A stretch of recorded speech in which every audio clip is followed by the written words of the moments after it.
Audio Jungle.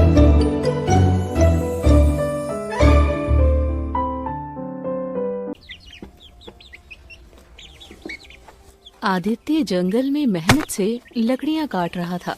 कुछ ही देर के बाद आदित्य लकड़ियों का गट्ठर बनाकर मुस्कुराता हुआ अपने आप से बोला, चलो अब इन लकड़ियों को बाजार में बेच आते हैं। हाँ, उम्मीद है कि इनके अच्छे दाम मिल जाएंगे। चल भाई आदित्य, अब देखते हैं क्या होता है। इतना बोलकर आदित्य बाजार चला गया।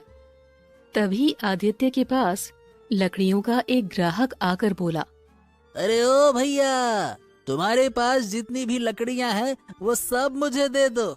आज मेरे घर पर मेहमान आए हैं, इसीलिए सुबह से चूल्हा जलेगा तो शाम तक जलता ही रहेगा। क्यों? लाओ लाओ लाओ, दो। हाँ सही बात है, शाम तक जलेगा।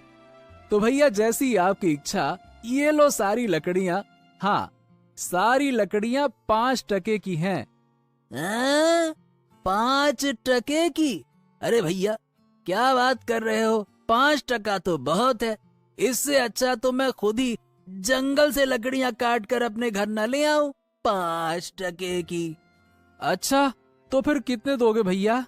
1 टके में अगर ये सारी लकड़ियां देने को तैयार हो तो ही मैं खरीदूंगा। हाँ। आदित्य अपने माथे का पसीना पोंछते हुए उस ग्राहक से बोला, हाँ ठीक है भैया, ले लो। ग्राहक 1 टका देकर लकड़ियां लेकर वहां से चला गया। आदित्य एक बहुत गरीब और मूर्ख लकड़हारा था। वो दिन भर जंगल में मेहनत से लकड़ियां काटता और शाम को लकड़ियों को बाजार में बेच जाता। लकड़ियां बेचकर उसे जो कुछ भी मिलता उसे वो रूखी सूखी खाकर अपनी पत्नी के साथ गुजारा कर रहा था।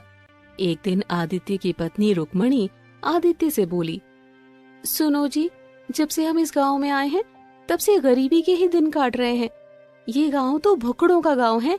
यहाँ तो पेट भर के रोटी भी नसीब नहीं होती। यहाँ की जंगल भी बेकार है। कितनी भी लकड़ियाँ काटो, बाजार में सस्ते दामों में ही बिकती है। इससे अच्छा हम ऐसे गाँव में चलते हैं जहाँ का जंगल भी अच्छा हो और वहाँ की लकड़ियाँ भी। ये सुनकर आदित्य मुस्कुराता हुआ अपनी पत्नी से बोला, अरे रुक्मणी, अपना गांव छोड़कर कहीं भटकना सही नहीं है। और फिर आज तो हमें जैसे तैसे रोटी नसीब हो रही है। अब दूसरे गांव में जाने से कहीं ऐसा ना हो कि वहां रोटी भी हमसे छिन जाए। क्यों? तुम चाहे कुछ भी कहो, लेकिन मैं अब एक बात नहीं सुनूंगी। मुझे यहाँ नहीं रहना। अरे तुम्हारा दिमाग खराब हो गया है क्या रुक्मणी? हमारे पास खाने के लिए धन नहीं है। अगर हम दूसरे गांव चले जाएंगे तो वहां रहेंगे कहाँ? रहने की और एक नई समस्या हो जाएगी, हैं? आदित्य की बात सुनकर रुक्मणी गहरी सोच में डूबती हुई बोली, ठीक है, लेकिन आज से तुम जंगल में लकड़ियां नहीं काटोगे। अरे लकड़हारा हूँ भाई, लकड़ियां नहीं काटूंगा तो फिर और क्या करूंगा? हमारे गांव का जमींदार बहुत ही ज्यादा दयालु है। तुम जाकर उस जमींदार से कुछ धन उधार क्यों नहीं मांगते? मुझे विश्वास है कि वो तुम्हारी मदद जरूर करेगा। और रुक्मणी देवी, जरा ये भी बताइए कि मैं जमींदार से उधार लेकर करूंगा क्या? क्या मुझे उसका धन चुकाना नहीं पड़ेगा? जमींदार से धन उधार लेकर तुम कोई व्यापार शुरू करो। रुक्मणी की बात सुनकर आदित्य चुप हो गया। अगले दिन आदित्य गांव के जमींदार के यहाँ पर चला गया। आदित्य को देखकर जमींदार मुस्कुराता हुआ बोला, क्या बात है आदित्य, आज भैया तुम्हें मेरी हवेली की याद कैसे आ गई है? जमींदार साहब, क्या आप मुझे कुछ मुद्राएं उधार दे सकते हैं? उधार? हाँ, देखो भैया, मुझे तुम्हें उधार देने में कोई समस्या नहीं है, लेकिन तुम एक मामूली लकड़हारे हो, तो क्या तुम मेरा उधार समय पर चुका पाओगे? क्यों भाई आदित्य, बोलो। हाँ हाँ, क्यों नहीं चुकाऊंगा, जरूर चुकाऊंगा। अरे आपसे धन उधार लेकर व्यापार करूंगा और व्यापार में बहुत मुनाफा होता है। हो सकता है कि मैं समय से पहले ही आपका उधार चुका दूं। वाह, बात तो तुमने पते की है, लेकिन सोच लो आदित्य, अब बात यह है कि तुम एक लकड़हारे हो और तुम्हारे पिता भी एक लकड़हारे थे। तुम्हें व्यापार करने का कोई तजुर्बा नहीं है भैया, और जिन्हें व्यापार करने का कोई तजुर्बा नहीं होता, अब वो तो बहुत जल्दी डूब जाते हैं। मुझे डर है कि कहीं मेरा धन भी ना डूब जाए, फिर तुम मेरे पास आकर बोलो, अरे रे रे रे, अरे मेरा धंधा ही नहीं चला, व्यापार नहीं चला, तो क्या करूं, माफ कर दो। ये सब नहीं चलेगा। हाँ जमींदार साहब, आप मुझ पर विश्वास करो। ठीक है, तो देखो आदित्य, मैं तुम्हें केवल तुम्हारी जिम्मेदारी पर धन उधार नहीं दे सकता। अगर तुम्हारा कोई ऐसा मित्र हो जो कि संपन्न परिवार का हो, तो उसकी जिम्मेदारी पर मैं तुम्हें धन उधार दे सकता हूँ। सीधी बात 100%। ठीक है, जाओ। जमींदार की बात सुनकर आदित्य अपने घर पर चला गया और सारी घटना बताते हुए अपनी पत्नी रुक्मणी से बोला, हाँ, जमींदार ने मुझे एक जिम्मेदार व्यक्ति लाने के लिए कहा है जो मेरी जिम्मेदारी ले सके। तो फिर तुम अपने मित्र तेनालीराम पंडित जी को क्यों नहीं ले जाते? ये सुनकर आदित्य पूरी तरह से चौंक पड़ा। तुम कहना क्या चाहती हो? तुम्हारे मित्र तेनालीराम पंडित का सारे गांव में बहुत मान सम्मान है, यहाँ तक कि जमींदार भी उनका बहुत मान सम्मान करता है। अगर वो तुम्हारी जिम्मेदारी ले लेंगे तो जमींदार तुरंत तुम्हें उधार दे देगा। दरअसल आदित्य की मित्रता उसके पड़ोस में रहने वाले एक तेनालीराम से थी, जो कि पंडित थे। गांव के सभी लोग तेनालीराम को पंडित जी कहकर बुलाया करते थे। पंडित जी का गांव में बहुत ही ज्यादा मान सम्मान था और तेनालीराम पंडित का मान सम्मान देखकर आदित्य की पत्नी अंदर ही अंदर बहुत जलती थी। अगले दिन आदित्य अपने मित्र पंडित जी के घर पर चला गया और सारी घटना बताते हुए बोला, तो देखो, इस गांव में तुम ही मेरे सच्चे मित्र हो पंडित जी। मेरी पत्नी बहुत जिद कर रही है। वो चाहती है कि मैं कोई दूसरा व्यापार प्रारंभ करूं। क्या है कि लकड़हारे के काम में फायदा भी तो नहीं होता है, आप जानते ही हो। आदित्य की बात सुनकर पंडित बहुत गहरी सोच में डूबते हुए बोले, देखो आदित्य, एक तरह से जमींदार तो देखो सही कह रहा है। तुम्हें व्यापार का कोई तजुर्बा तो है नहीं, और मैं कुछ व्यापारियों को जानता हूँ। मेरे कहने पर वो तुम्हें अपने यहाँ पर कुछ दिन के लिए नौकरी पर रख लेंगे। तुम्हें थोड़ी सी आमदनी भी होगी, और उन्हें देख देख कर कि वो व्यापार कैसे करते हैं, तुम्हें भी व्यापार करना आ जाएगा। उसके बाद तुम आंखें बंद करके जमींदार से धन उधार ले सकते हो। क्यों भाई, ठीक है ना? अरे नहीं पंडित जी, बिल्कुल ठीक नहीं है। अरे वो हमारी बीवी रुक्मणी नहीं मानेगी, मानेगी ही नहीं। आदित्य, देखो मेरे मित्र, पत्नी की बात मानना सही होता है, लेकिन पत्नी की हर बात मानना कभी कभी मुसीबत का सबब भी बनता है भाई, समझो। तेनालीराम पंडित ने आदित्य को बहुत समझाने का प्रयास किया, मगर आदित्य नहीं माना। थक हार कर पंडित जी आदित्य के साथ जमींदार की हवेली में चले गए। पंडित जी को देखकर जमींदार मुस्कुराता हुआ बोला, अरे अरे अरे पंडित जी, अब आप हमारी हवेली में पधारे हैं तो फिर हमें सवाल करने का अधिकार ही नहीं है। आप जितना भी धन कहेंगे मैं उतना धन आदित्य को दे दूंगा। क्या आप जिम्मेदारी लेते हैं, यही सवाल है मेरा। हाँ हाँ, क्यों नहीं। अब भाई आदित्य से मेरी घनी मित्रता है, और अपने मित्र के लिए इतना तो कर ही सकता हूँ। क्यों भाई आदित्य, है ना? पंडित जी की जिम्मेदारी पर जमींदार ने कुछ मुद्राएं आदित्य को पकड़ा दी। आदित्य खुशी खुशी मुद्राओं को लेकर अपने घर पर चला आया।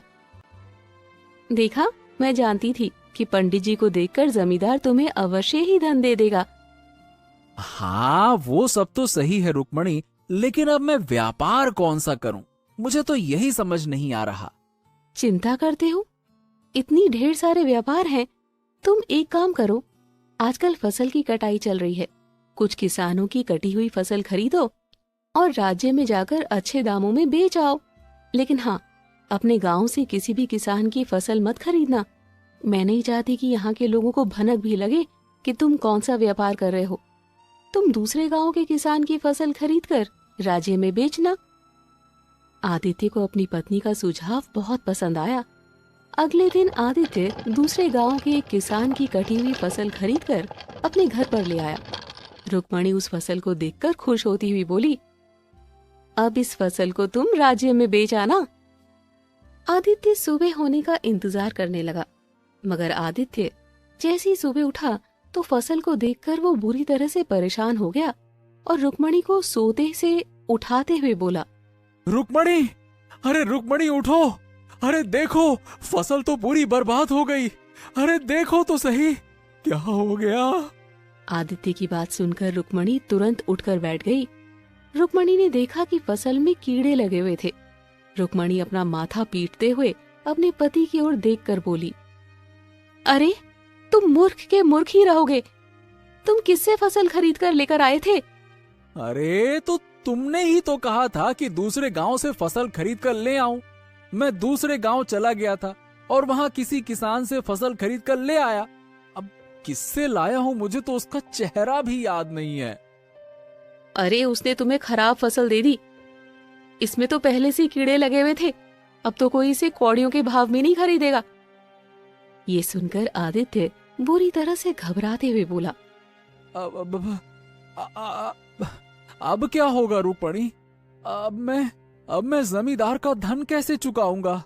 जमींदार ने मुझे जितनी भी मुद्राएं दी थी, मैं तो उन सभी मुद्राओं की फसल खरीद कर ले आया था। अब क्या करूं?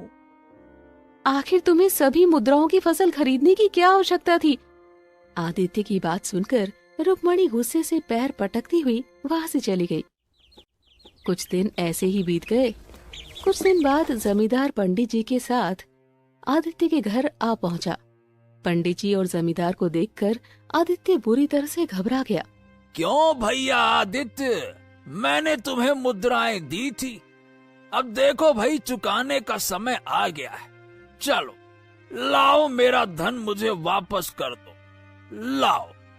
ये सुनकर तभी आदित्य की पत्नी रुक्मणी वहां पहुंची और जमींदार को सारी घटना बताती हुई बोली, इस तरह मेरे पति को एक किसान ने ठग लिया और खराब फसल दे दी। हमारे पास तो खाने तक के पैसे नहीं हैं। हम आपका कर्ज कैसे चुकाएंगे? ये सुनकर जमींदार बुरी तरह से क्रोधित हो उठा और पंडित जी की ओर देखकर बोला, हाँ तो पंडित जी, आपने आदित्य की जिम्मेदारी ली थी, मुझे पता था ऐसा ही कुछ होगा, देख लो। चिंता मत करो जमींदार। तो देखो, तुम मुझे 2 दिन का समय दो। अब अगर मैंने जिम्मेदारी ली है तो उसे निभाऊंगा भी भाई, चिंता मत करो।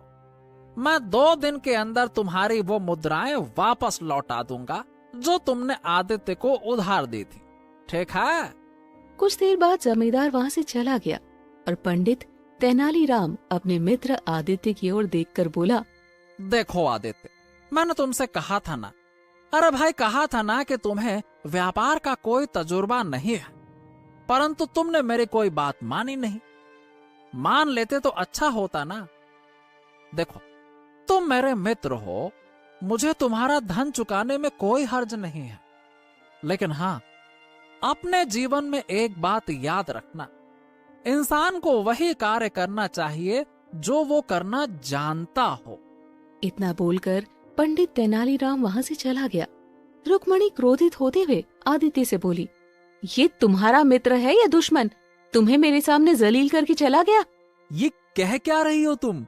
एक तो पंडित जी ने मित्र होने के नाते मेरा सारा कर्जा अपने ऊपर ले लिया और तुम उनका धन्यवाद करने की बजाय उन्हें बुरा बुरा बोल रही हो, हैं? अरे अगर उन्होंने तुम्हारा सारा कर्ज अपने ऊपर ले लिया तो कोई एहसान नहीं किया और इसके बदले में उन्होंने तुम्हारी गरीबी को अनदेखा कर जो ताना मारा है, उसके बारे में तुम क्या कहोगे? क्या बोल कर गए वो? आदमी को वही करना चाहिए जो वो करना जानता हो। इसका मतलब ये हुआ कि तुम एक लकड़हारे हो और तुम जीवन भर लकड़ियां ही काट कर अपना जीवन काटोगे।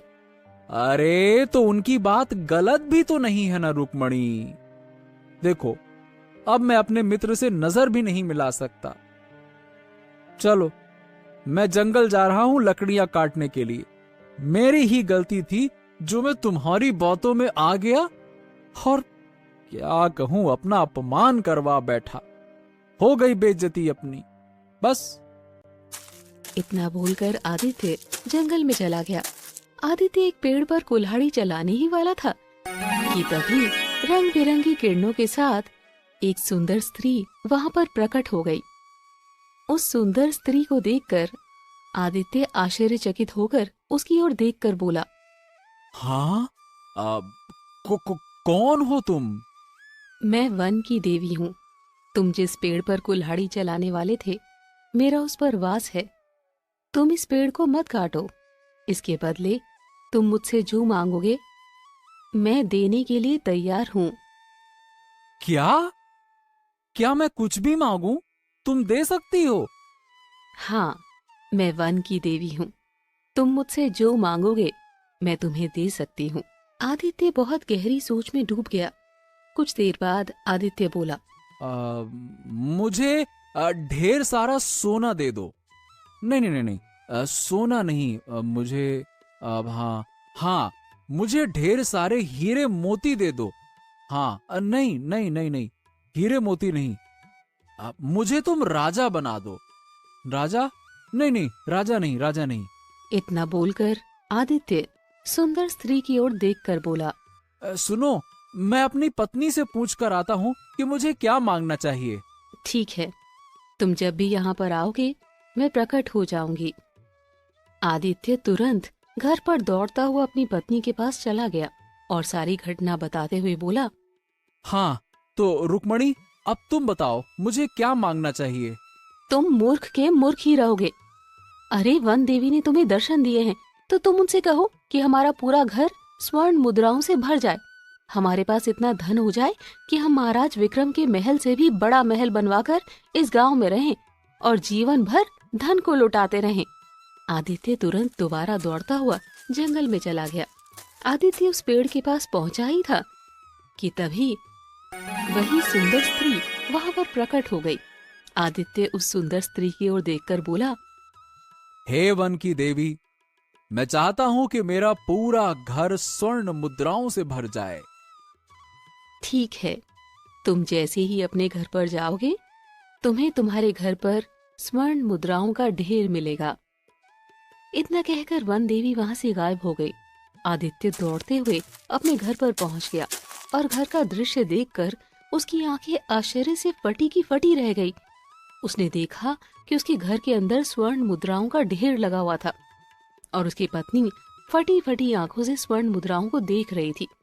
रुक्मणी आदित्य की ओर देखकर बोली, देखा तुमने, हमारी तो किस्मत बदल गई। हम तो बैठे बैठे धनवान हो गए। अरे तुम सही कह रही हो रुक्मणी, इतनी सारी ढेर सारी मुद्राएं, अरे ये तो हम जीवन भर खर्च कर सकते हैं तो भी खत्म ना हो। क्यों? अब तुम्हें काम करने की कोई आवश्यकता नहीं है। इतना बोलकर रुक्मणी के चेहरे पर अचानक क्रोध झलकने लगा। रुक्मणी, ये तुम्हारे चेहरे पर क्रोध कैसा झलक रहा है? अचानक मुझे जमींदार और तुम्हारे मित्र पंडित जी का चेहरा याद आ गया। रुक्मणी कुछ मुद्राएं आदित्य को पकड़ाती हुई बोली, जाओ, जाकर इन मुद्राओं को जमींदार के मुंह पर मार कर आओ। अपनी पत्नी की बात सुनकर आदित्य उन स्वर्ण मुद्राओं को लेकर जमींदार की हवेली पहुंच गया। आदित्य को अपनी हवेली में देखकर जमींदार चौंकता हुआ बोला, हैं आदित्य? देखो भाई आदित्य, देखो देखो देखो, अब मैं तुम्हें कोई उधार, कोई पैसा, मुद्रा कुछ नहीं देने वाला। हाँ। ओ जमींदार साहब, मैं अब तुमसे पैसा, उधार, मुद्राएं कुछ भी लेने नहीं आया, बल्कि उधार चुकाने आया हूँ। क्या? ये लो। इतना बोलकर आदित्य ने स्वर्ण मुद्राएं जमींदार के मुंह पर मार दी। ये देखकर जमींदार बुरी तरह से क्रोधित हो उठा। ये क्या बदतमीजी है आदित्य? कहाँ है बदतमीजी? मुझे तो मुद्राएं दिख रही हैं। अरे जमींदार, ये बदतमीजी नहीं है। अरे ये तुम्हारा उधार है, उधार। तुम्हारा समय पर मैंने उधार क्या नहीं चुकाया? अरे तुम तो मेरे घर में मुझे अपमानित करने के लिए आ गए थे ना? बोलो। ए, झूठ मत बोलो आदित्य, मैंने तुम्हें कोई अपमानित नहीं किया, कोई अपशब्द नहीं कहे थे। अरे भाई, अपना दिया हुआ पैसा मांगना ये कौन सा अपमान या बदतमीजी करना हो गया? बोलो। अब तुम्हारी नजर में अपमान नहीं होगा, लेकिन मेरी पत्नी की नजर में नारा बहुत ज्यादा अपमान था। अब ये स्वर्ण मुद्राएं पकड़ो और पंडित जी से अब मुद्राएं मांगने की तुम्हें कोई आवश्यकता नहीं है, समझे? जा रहा हूं अब मैं। इतना बोलकर आदित्य गुस्से से पैर पटकता हुआ अपने घर पर चला आया। कुछ ही दिनों में आदित्य अपने गांव में सबसे अधिक धनवान हो गया। आदित्य ने अपने घर की जगह एक बहुत सुंदर महल बनवा लिया। उसके महल में अब नौकर चाकर सभी थे। एक दिन आदित्य के मित्र तेनालीराम पंडित आदित्य से बोले, आदित्य, समझ में नहीं आ रहा कि तुम्हारे पास इतना धन आया कहाँ से? आदित्य तेनालीराम को अपना सच्चा मित्र मानता था।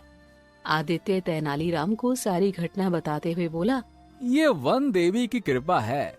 अच्छा, वाह। लेकिन आदित्य, तुम चाहते तो और भी बहुत कुछ मांग सकते थे, लेकिन कोई बात नहीं, तुम्हें धन की बहुत आवश्यकता थी। अब तुम गांव में सबसे ज्यादा धनवान व्यक्ति हो। बधाई हो, बहुत अच्छी बात। इसीलिए तुम्हें गरीबों की मदद करनी चाहिए। और देखो, मैं देख रहा हूं कि जब से तुम धनवान हुए हो ना, तब से तुम्हारी पत्नी रुक्मणी थोड़ी सी घमंडी हो गई। अपनी पत्नी से कहना कि अपने स्वभाव में थोड़ी नरमी लेकर आए, क्योंकि जिसके स्वभाव में नरमी नहीं होती और जो धनवान बनने के बाद सबको कुछ नहीं समझता, भाई उसके पास धन अधिक समय तक नहीं टिकता। अब मित्र हो इसीलिए समझा रहा हूं, ठीक है? चलो, नमस्ते। इतना बोलकर पंडित जी वहाँ से चले गए। आदित्य महल में जाकर अपने मित्र की बात अपनी पत्नी को बताने लगा। आदित्य की बात सुनकर आदित्य की पत्नी रुक्मणी आदित्य से बोली, मैं तो जानती थी कि पंडित जी तुमसे जलते हैं और आज उन्होंने साबित कर दिया। तुम्हें उनकी बात पर यकीन करने की कोई आवश्यकता नहीं है। अरे जब हम गरीब थे तब कौन सी हमारे किसी धनवान ने मदद की थी जो हम गरीबों की मदद करें। समय ऐसे ही बीतता रहा। एक दिन राजा विक्रम अपने मंत्री चंदू सिंह के साथ उस गांव से गुजर रहा था कि तभी राजा विक्रम की नजर गांव में बने हुए सुंदर महल पर पड़ी। राजा विक्रम अपने मंत्री चंदू सिंह से बोला, मंत्री चंदू सिंह, ये महल तो हमारे महल से भी अधिक सुंदर है। हाँ, ये बात तो आप सही कह रहे हैं। इससे पहले भी मैं जब यहाँ से गुजरा था महाराज, तब तो यहाँ पर कोई महल नहीं था। इसका मतलब कोई हाल फिलहाल में ही धनवान बना है महाराज। हम इसके महल को अंदर से देखना चाहते हैं। राजा विक्रम अपने मंत्री चंदू के साथ आदित्य के महल के द्वार तक पहुंचा ही था कि तभी आदित्य का एक नौकर राजा विक्रम से, अरे अरे अरे, अंदर कैसे घुसे चले आ रहे हो? कौन हो? राजा विक्रम क्रोधित होते हुए उस नौकर से बोला, तुम जानते हो तुम किससे बातें कर रहे हो? क्या तुम जानते हो कि तुम किससे बातें कर रहे हो? फिर मुझे जानने की क्या आवश्यकता है? सीधी बात है, तुम कोई भी हो, लेकिन मेरे मालिक का आदेश है कि उनसे पूछे बगैर महल में किसी को भी प्रवेश न करने दिया जाए। सीधी बात है। वाह वाह। राजा विक्रम ने क्रोधित होकर अपनी तलवार निकाल ली। तभी उसका मंत्री चंदू सिंह राजा विक्रम से बोला, महाराज महाराज महाराज, अब इसमें इस बेचारे नौकर का दोष नहीं है। ये तो अपने मालिक के आदेश का पालन कर रहा है ना, इसको छोड़ दीजिए। हाँ ठीक है, तुम सही कह रहे हो। इतना बोलकर राजा विक्रम अपने नौकर से बोला, जाओ, जाकर अपने मालिक से कहो कि महाराज विक्रम उनके महल को देखना चाहते हैं। जाओ। नौकर तुरंत महल के अंदर चला गया। महल के अंदर आदित्य अपनी पत्नी के साथ बैठा हुआ भोजन कर रहा था। नौकर सारी घटना बताते हुए आदित्य से बोला, मालिक, महाराज विक्रम आपके महल में पधारे हैं। वो आपका महल देखना चाहते हैं। ये सुनकर आदित्य बुरी तरह से चौंक उठा। क्या महाराज स्वयं पधारे हैं? अरे ये तो मेरे भाग्य ही खुल गए। रुक्मणी। आदित्य की बात सुनकर रुक्मणी क्रोधित होते हुए अपने पति से बोली, अब तुम गरीब लक्कड़हारे नहीं रहे, बल्कि इस राज्य में सबसे अधिक धनवान हो। तुम्हें बाहर जाने की कोई आवश्यकता नहीं है। अरे धनवान लोग कुछ देर अतिथि को इंतजार करवाते हैं, तब कहीं जाकर उनसे मिलते हैं। इतना बोलकर रुक्मणी उस नौकर से बोली, जाओ, जाकर महाराज से कह दो कि कुछ देर बाहर ही इंतजार करें, मालिक अभी खाना खा रहे हैं। नौकर चुपचाप महल के बाहर चला गया और सारी घटना राजा विक्रम को बताते हुए बोला, मालिक अभी खाना खा रहे हैं, आपको कुछ देर इंतजार करना होगा। ये सुनकर राजा विक्रम और मंत्री चंदू सिंह बुरी तरह से चौंक पड़े। राजा विक्रम मंत्री चंदू सिंह से बोला, इस महल का मालिक जो कोई भी है, क्या तो बहुत बड़ा मूर्ख है या फिर कोई बहुत बड़ा बदतमीज। और ऐसे मूर्ख और बदतमीज मनुष्यों को धनवान बनने का कोई अधिकार नहीं। तो फिर आप क्या करेंगे महाराज? अरे करना क्या है, अपने सैनिकों को यहाँ पर बुलाओ और इस महल पर कब्जा कर लो और इस महल के मालिक को उसके ही महल से धक्के देकर बाहर निकाल दो। शायद वो जानता नहीं कि मैं इस राज्य का महाराज हूँ। हम अब कुछ दिन इसी महल में रहेंगे। जल्दी करो। कुछ ही देर में राजा के सैनिकों ने आदित्य और उसकी पत्नी को उसके ही महल से धक्के देकर बाहर निकाल दिया। राजा विक्रम गुस्से से आदित्य और उसकी पत्नी की ओर देखकर बोला, तुम दोनों पति पत्नी मेरी नजरों से दूर हो जाओ। अब इस महल पर मेरा कब्जा है और इस महल में जितनी भी स्वर्ण मुद्राएं रखी हुई हैं, उन सब पर भी मेरा अधिकार है। हाँ, तुम्हें देखकर जी तो चाहता है कि तुम्हारी गर्दन तुम्हारे धड़ से अभी इसी समय अलग कर दूं। बदतमीज कहीं के, जाओ यहां से। आदित्य और रुक्मणी बेचारे फिर से गरीब हो गए। आदित्य अपनी पत्नी रुक्मणी को लेकर अपने दोस्त पंडित तेनालीराम के यहाँ पर पहुँच गया और सारी घटना पंडित जी को बताता हुआ बोला, हाँ, काश मैं अपनी पत्नी की बातों में नहीं आता। देखो आदित्य, मैंने तुमसे काफी समय पहले कहा था कि अपनी पत्नी की बात मानना अच्छी बात है, परंतु उसकी हर बात मानना ठीक नहीं है। तुम अपनी अकल से काम क्यों नहीं लेते भाई? महाराज तुम्हारे महल को देखना चाहते थे तो तुम स्वयं बाहर आकर उनका स्वागत करते और उन्हें अपना महल दिखाते। महाराज को तुम्हारा ये व्यवहार बहुत अच्छा लगता और हो सकता है कि वो तुमसे मित्रता कर लेते, परंतु इसके विपरीत तुमने अपनी पत्नी की बात मानी, जिसके अंदर अकल नाम की कोई वस्तु ही नहीं है। फिर अब मैं तो इस मामले में कुछ नहीं कर सकता, क्योंकि राजा विक्रम का गुस्सा कितना खराब है ये तो भाई राज्य का हर व्यक्ति जानता है, तुम भी जानते हो। अब तुम्हारे पास कुछ नहीं है, तुम मेरे मित्र हो, तुम जब तक चाहो मेरे घर पर रह सकते हो, मैं यही कह सकता हूँ तुम्हारे लिए। आदित्य उस दिन से अपनी पत्नी के साथ पंडित जी के घर पर रहने लगा। कुछ दिन बाद आदित्य की पत्नी आदित्य से बोली, अब तो मुझे पंडित जी के घर पर भोजन करने में भी शर्म आने लगी है। तुम एक काम क्यों नहीं करते? तुम उसी पेड़ को काटने क्यों नहीं जाते जिस पर वन देवी का वास है? हाँ, तुम सही कह रही हो। मैं फिर से जंगल जाता हूँ और वन देवी से बात करके देखता हूँ। मैं फिर उनसे इतनी ही स्वर्ण मुद्राएं मांग लूंगा। तभी रुक्मणी सोचती हुई गहरी सोच में डूबती हुई बोली, नहीं, इस बार धन नहीं मांगना। इस बार कुछ ऐसा मांगना जिससे हमारा सारे संसार में सम्मान हो जाए और धन हमारे पास चल कर आए। तो फिर ऐसा क्या मांगू? तुम अपने 2 हाथ और मांग लेना। ये सुनकर आदित्य पूरी तरह से चौंक पड़ा। क्या? अरे तुम पागल वागल हो गई हो क्या? अरे मेरे पास पहले से 2 हाथ हैं। 2 हाथ और मांगूंगा तो 4 हाथ हो जाएंगे। क्या करूंगा इन 4 हाथों से? जो पहले के 2 हाथ हैं उनसे तो कुछ कर नहीं रहा। तुम बिल्कुल मूर्ख के मूर्ख ही रहोगे। अरे 4 हाथ तो भगवान विष्णु के भी हैं। जब तुम्हारे 4 हाथ हो जाएंगे तो तुम सबको विष्णु का अवतार बताना। लोग तुम्हारी पूजा करने लगेंगे। तुम्हारा मान सम्मान इतना बढ़ जाएगा कि तुम इसका अंदाजा भी नहीं लगा सकते और धन चलकर तुम्हारे पास आएगा। रुक्मणी की बात सुनकर आदित्य गहरी सोच में डूबता हुआ बोला, बात तो तुमने बिल्कुल पते की कही है। मैं ऐसा ही करता हूँ। आदित्य तुरंत जंगल की ओर चला गया और उसी पेड़ पर कुल्हाड़ी तानते हुए खड़ा हो गया कि अचानक रंग बिरंगी किरणों के साथ वन देवी प्रकट हो गई। तुम फिर यहाँ आ गए? तुम तो बहुत ज्यादा धनवान हो गए थे।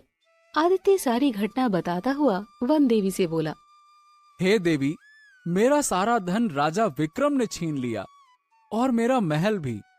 वन देवी गहरी सोच में डूबती हुई बोली, चलो कोई बात नहीं। तुम्हारी बातों से मैं समझ गई कि तुम बहुत सीधे हो और तुम्हारी पत्नी एक मूर्ख औरत है। मैं तुम्हें दूसरा वरदान दे दूंगी। कहो, क्या मांगते हो? मैं चाहता हूँ कि मेरे 4 हाथ हो जाएं। आदित्य की बात सुनकर वनदेवी चौंकती हुई बोली, सोच लो, अगर तुम्हारे 4 हाथ हो जाएंगे तो लोग तुमसे डर जाएंगे। नहीं नहीं नहीं नहीं, वो मुझसे डरेंगे नहीं, बल्कि मेरी पूजा करेंगे, ऐसा मेरी पत्नी कहती है। आदित्य की बात सुनकर वनदेवी आदित्य के सीधेपन पर मुस्कुराती हुई बोली, जैसी तुम्हारी इच्छा। तुम जैसी अपने गांव पहुंचोगे तुम्हारे 4 हाथ हो जाएंगे। आदित्य खुश होता हुआ अपने गांव चला गया, परंतु जैसे ही उसने अपने गांव की सीमा पर प्रवेश किया, रंग बिरंगी किरणों के साथ उसके 2 हाथ और उत्पन्न हो गए। आदित्य के 4 हाथ देखकर उसके गांव वाले बुरी तरह से घबरा गए और डरते हुए इधर उधर भागने लगे। ये देखकर आदित्य डर गया। हाँ, ये मुझे देखकर भाग क्यों रहे हैं? मेरी पत्नी तो कुछ और ही कह रही थी। ये क्या हो गया? आदित्य तेजी से अपने मित्र पंडित जी के घर की ओर चलने लगा। तभी वहाँ पर राजा विक्रम और मंत्री चंदू सिंह आ पहुँचा। आदित्य के 4 हाथ देखकर राजा विक्रम डरता हुआ अपने मंत्री चंदू सिंह से बोला, मंत्री चंदू सिंह, ये तो वही है जिसे हमने इसके ही महल से बाहर निकाला था। लगता है कि ये जादू टोना करके हमसे बदला लेने के लिए यहाँ पर आया है। हाँ महाराज, आप बिल्कुल सही कह रहे हैं।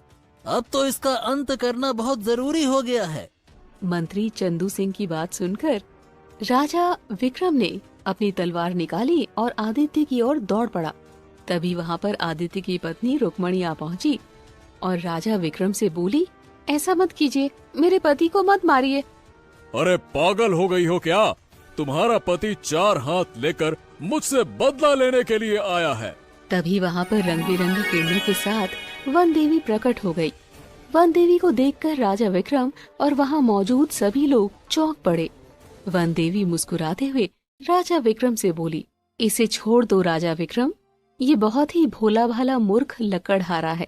ये नहीं जानता कि इसे क्या करना है, इसीलिए हर बात की सलाह अपनी पत्नी से लेता है और उसकी पत्नी इतनी बड़ी मूर्ख है, हमेशा इसे आड़ी टेढ़ी सलाह देकर फंसवा देती है। इतना बोलकर वन देवी की आंखों से रंग बिरंगी किरणें निकलने लगी और आदित्य के दोनों हाथ सही हो गए। वन देवी राजा विक्रम से बोली, इसे इसका महल और इसका धन वापस कर दो। इसने तुम्हारा अपमान जानबूझकर नहीं किया, बल्कि इसे तो पता ही नहीं कि अपमान और सम्मान होता क्या है। इतना बोलकर वन देवी वहाँ से गायब हो गई। राजा विक्रम ने उसी समय आदित्य को उसका महल और उसका धन वापस कर दिया और अपने मंत्री चंदू सिंह के साथ वहाँ से चला गया। आदित्य और उसकी पत्नी उस दिन के बाद से सुधर गए।